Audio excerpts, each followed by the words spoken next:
And with me now is the Deputy Ambassador of the British Embassy in Washington, James Roscoe, also a former press secretary for Queen Elizabeth II.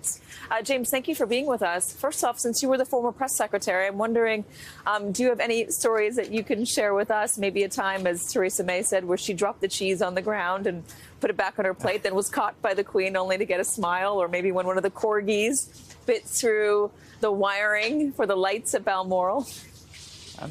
I've got no personal stories that I'd like to share, but there is another wonderful story which tells us something about the Queen and about the corgis, which is she used to have these lunches once a week or so where a cross-section of people from all over the country would be invited, and they would be, academics, interesting business people, artists, musicians, and it would be a small lunch, sort of 10, 12 people or so.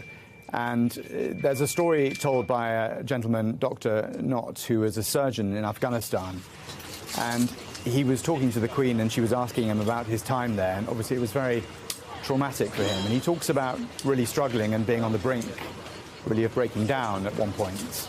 And the Queen sees this, and instead of pursuing the line of questioning, she asks him to open a little box on the table, and he does, and there are some dog treats in there for the corgis. And she spends the next 20 minutes or so of the lunch with him, just feeding the corgis under the table.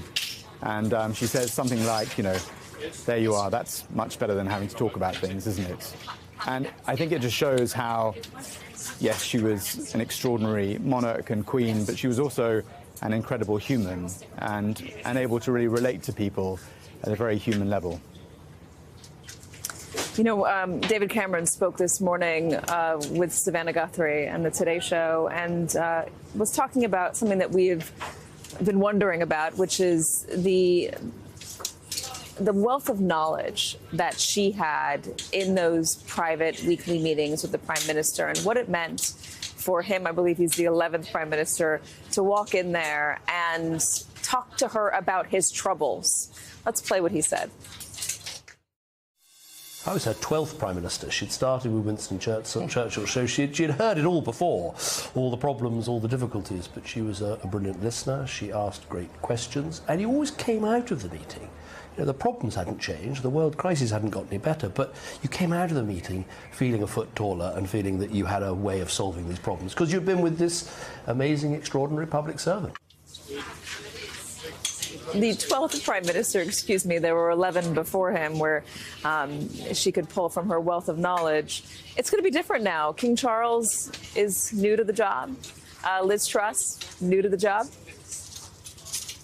I think a little different. I mean, two different personalities, and it's extraordinary to sort of start the week with one monarch and one Prime Minister and end it with two different ones. So a historically momentous time, as you say. But the Queen was extraordinary. She did have encyclopedic knowledge, and her ability to remember things was incredible. I mean, I remember sitting next to her at dinner, and I mentioned I'd served in Sierra Leone, and she instantly transported back to 1961 when she'd visited, and remembered in minute detail, the name of the Prime Minister and all sorts of things. It was incredible. But the Prince of Wales, who's now king, has had all that experience of being Prince of Wales and will bring that with him to being monarch. And I think he will be many of the things the Queen was and that David Cameron is reflecting on there. He will be receptive and thoughtful and perceptive. He spent a lot of time over the last 50 years of his life really thinking very deeply about what it will mean to be king.